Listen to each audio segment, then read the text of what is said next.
We're here today to showcase how Carillion is facing the increasing challenge of sustainability, particularly with regard to major projects. In terms of the health areas, a number of things we're doing is hospitals over the last few years, some major projects, super hospitals if you will.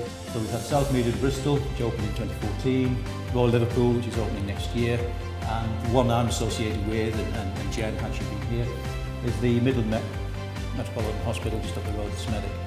I think the building of the new hospital is probably the biggest thing that's happened to Smethwick in many a long year. And certainly what we're aiming to do with the hospital is to make sure that we leave a lasting legacy, both in terms of skills, education in schools, and the ability for people within the area to aspire to improve themselves in terms of jobs and career prospects.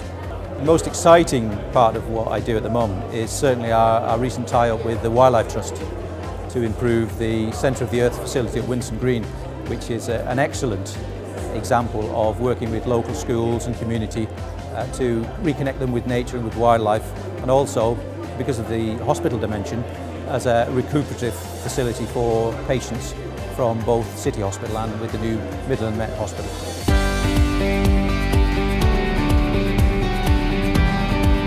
I was quite surprised to be asked to come and talk about all the changes our catering department have made, because normally I'm asked to talk about energy or waste, and you can only get that excited really about variable speed drives and plate heat exchangers.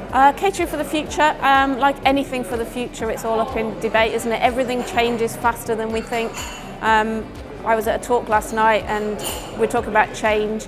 I remember TVs were rented and now you watch things on your iPad, so I don't even know where it's going to go.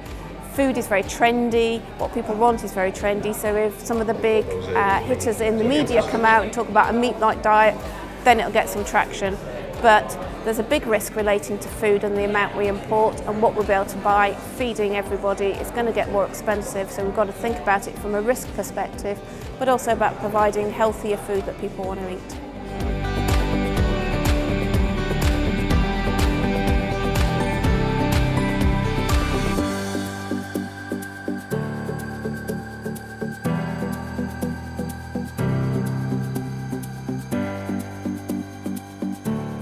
What I'm going to talk about today is going to be much broader than just taking the paper out the NHS. It's about patient flows, it's about patient stories, economies of scale through procurement and just getting better solutions there. So when we buy a network, let's not buy a network that serves all of the computers for one CCG, for a couple of 100,000 population. Let's do that on a bigger scale, let's do that county-wide, let's do that across multiple counties.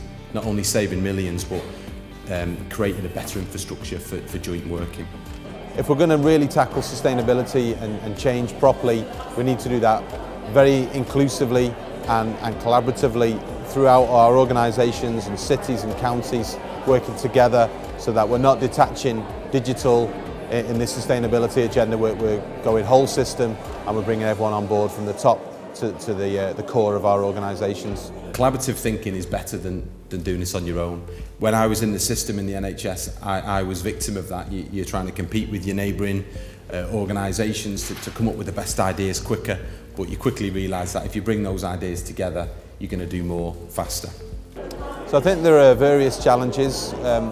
One area is culture, so how to embed change through digital means throughout an organisation and throughout a county or a city, to streamline operations, to make sure that we've got the solutions that are designed right to enable people to do their jobs in a better and more efficient and safer way, and not replace systems and processes that work with something that doesn't.